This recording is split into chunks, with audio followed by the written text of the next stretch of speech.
My name is Alex. I'm 35 years old, and I never believed in the supernatural until I encountered it myself.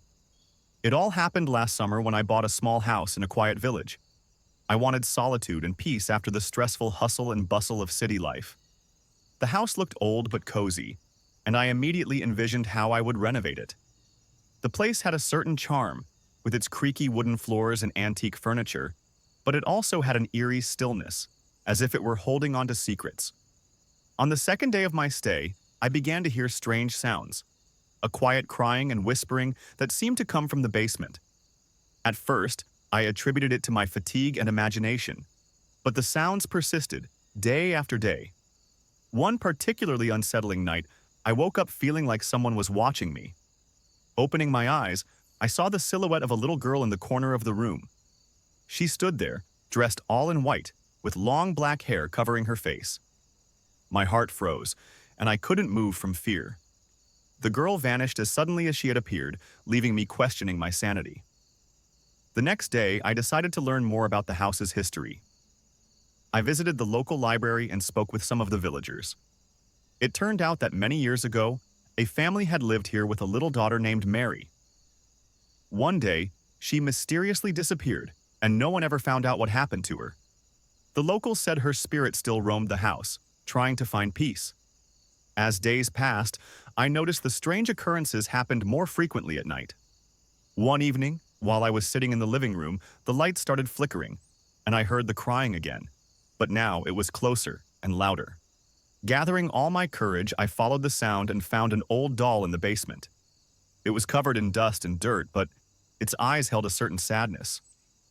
I realized it was Mary's doll. I left the doll in the living room, hoping it would bring peace to the restless spirit. The strange occurrences ceased after that, but the memory of those events stayed with me. The experience made me curious, so I decided to delve deeper into the village's history. I spoke with the oldest resident, an elderly woman named Grace. She told me that Mary's disappearance had left a mark on the village. The girl's parents, devastated, moved away shortly after. The house stood abandoned for years before someone else dared to live there. Grace mentioned that some previous owners also reported hearing crying and seeing a girl in white. Intrigued, I started searching for more clues in the house. In the attic, hidden behind old furniture, I found a dusty journal. It belonged to Mary's mother. The entries spoke of a happy family life, but the last pages were filled with despair. Mary had been sick, and one night she simply vanished. Her mother believed she had been taken by a supernatural force, but the villagers dismissed it as grief-stricken madness. Reading those entries, I felt a deep sorrow for the family. I wondered if Mary's spirit was still seeking her mother's comfort. One night, I decided to speak to the spirit. I sat in the living room with the doll and softly called out to Mary. The temperature dropped, and I saw a faint glow near the doorway. The silhouette of the little girl appeared again, but this time she seemed less frightening. "Mary, is that you?" I asked gently. The girl nodded slowly. "I have your doll. You can rest now." The girl moved closer, and I felt a chill as she passed by. She reached for the doll, her form becoming more transparent. A faint smile crossed her face before she disappeared completely. After that night, the house felt different. It was as if a heavy burden had been lifted. I felt a sense of peace and fulfillment, knowing that I had helped a lost soul find rest. The experience changed me. I became more attuned to the unseen, more respectful of the stories and lives that had come before me. Months passed, and I continued my life in the village, now feeling a deeper connection to my home. I often wondered about Mary and her family, hoping they had found each other in the afterlife. The house, once a place of eerie encounters, became a sanctuary of tranquility and reflection. One evening, I invited Grace over for tea.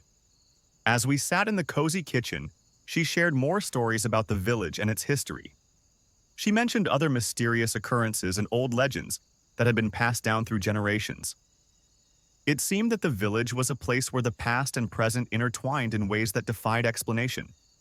Grace also told me about a local custom of placing a small candle in the window to guide lost spirits home. Inspired by her words, I decided to adopt this tradition.